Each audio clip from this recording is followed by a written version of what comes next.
Bonjour Daniel. Bonjour. Voilà, tu reviens du bois avec une magnifique fleur. Oui, c'est une fleur qui a une histoire ici à Liège. Il y avait une dame qui s'appelait la veuve Becker, c'est dans les années 1900 et des, Mhm.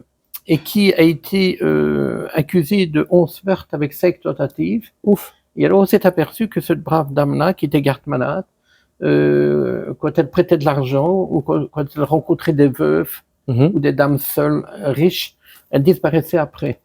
Alors, Étrange, ouais. c'était d'étranges coïncidences.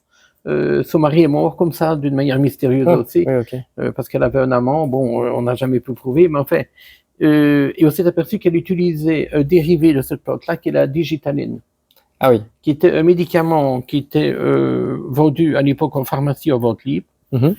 Elle n'a jamais avoué, mais elle a été condamnée parce qu'elle avait acheté 17 flacons. Donc 17 flacons, pour ouais. une personne seule, C'est beaucoup, ouais, c'est beaucoup.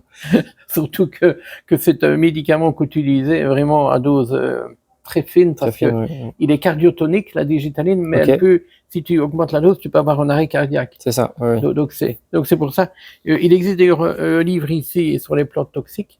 Et comment est-ce qu'on a trouvé la digitaline? La digitaline, c'était dans une région de la France, il y avait une paysanne qui soignait avec une tisane où il y avait de la digitale.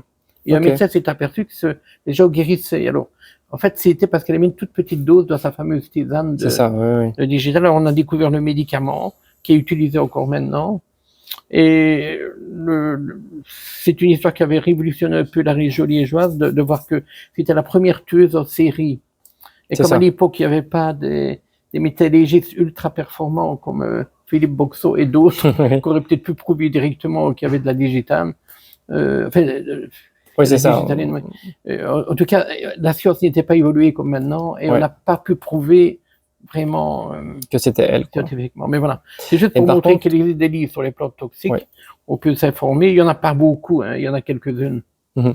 Par contre, ici, je vois que tu as aussi les feuilles de la digitale Voilà, qui tu fais ressemblent bien de me le beaucoup dire parce à. que regarde, si on les voit au début, elle peut ressembler à la caussoute. La Oui, caussoute, oui, c'est oui. une plante qu'on peut utiliser, qui peut être comestible, etc. Donc, il y a des différences, hein. Quand on les touche, normalement, on ne peut pas toucher déjà La digitale. ouais, digital. Donc, on estime, il y en a qui estiment que 2 feuilles, c'est déjà toxique si on ingère 2 feuilles. Mhm. Donc, mais en fait, ici, moi, je le fais parce que je vais aller me laver les mains. Et il faut être très prudent ou attendre qu'elle fleurisse Ouais. ou bien Là, on peut la reconnaître. reconnaître, oui. Hein, comme au toucher, on peut reconnaître, mais comme on ne peut pas toucher la digitale. Mhm. Tout à fait. Donc, il faut être prudent. Quand on ne connaît pas les plantes, il faut toujours s'informer. Magnifique, merci Daniel. Voilà, à bientôt à tout le monde. Voilà, c'est une petite découverte, une petite anecdote de la région liégeoise.